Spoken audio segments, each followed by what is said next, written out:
భారీగా జనాలు మోహరించారు. అసలు ఎట్టి పరిస్థితుల్లో అక్కడ క్యాండిల్ వెలిగించి తీరాలి. హర్ష కుమార్ గారిని అరెస్ట్ చేశారు.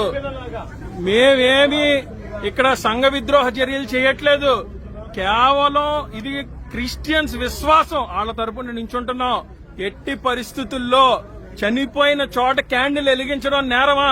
చంద్రబాబు నాయుడు గారు మీకే చెప్తున్నాం. ఇప్పుడు వరకు కూడా ఇందులో మీ ఇన్వాల్వ్మెంట్ లేదని క్రైస్తవులు అందరూ నమ్మారు. కానీ ఖచ్చితంగా పోలీసులు ఏదైతే అనగదొక్కే ప్రయత్నం చేస్తున్నారో ఇప్పుడు మాకు అర్థమైంది. TDP is involved in this issue. 100% మేమైతే ఊరుకునే పరిస్థితి లేదు. క్యాండిల్ వెలిగింతాం. మేము వస్తున్నాం, అక్కడ క్యాండిల్ వెలిగించడానికి వస్తున్నాం. కొడతా కొట్టండి, నో ప్రాబ్లం. ఎంత దారుణమైన పరిస్థితి! అయ్యా బాబోయ్, 200-300 మంది పోలీసులు అసలు ఎవరిని క్రిస్టియన్ అన్నోడిని క్యాండిల్ కూడా వెలిగనివ్వకుండా చేసేస్తున్నారు. ఎంత దౌర్భాగ్యమైన పరిస్థితి ఆంధ్రప్రదేశ్ రాష్ట్రంలో ఉంది. భారీగా జనాలు మోహరించారు. అసలు ఎట్టి పరిస్థితుల్లో అక్కడ క్యాండిల్ వెలిగించి తీరాలి. హర్ష కుమార్ గారిని అరెస్ట్ చేశారు.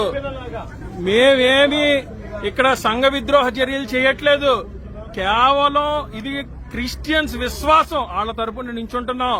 ఎట్టి పరిస్థితుల్లో చనిపోయిన చోట క్యాండిల్ వెలిగించడం నేరమా? చంద్రబాబు నాయుడు గారు మీకే చెప్తున్నాం. ఇప్పుడు వరకు కూడా ఇందులో మీ ఇన్వాల్వ్మెంట్ లేదని క్రైస్తవులు అందరూ నమ్మారు. కానీ ఖచ్చితంగా పోలీసులు ఏదైతే అనగదొక్కే ప్రయత్నం చేస్తున్నారో ఇప్పుడు మాకు అర్థమైంది.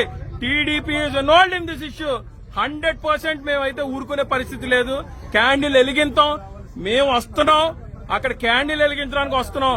కొడతా కొట్టండి, నో ప్రాబ్లం. ఎంత దారుణమైన పరిస్థితి! అయ్యా బాబోయ్, 200-300 మంది పోలీసులు అసలు ఎవరిని క్రిస్టియన్ అన్నోడిని క్యాండిల్ కూడా వెలిగనివ్వకుండా చేసేస్తున్నారు. ఎంత దౌర్భాగ్యమైన పరిస్థితి ఆంధ్రప్రదేశ్ రాష్ట్రంలో ఉంది.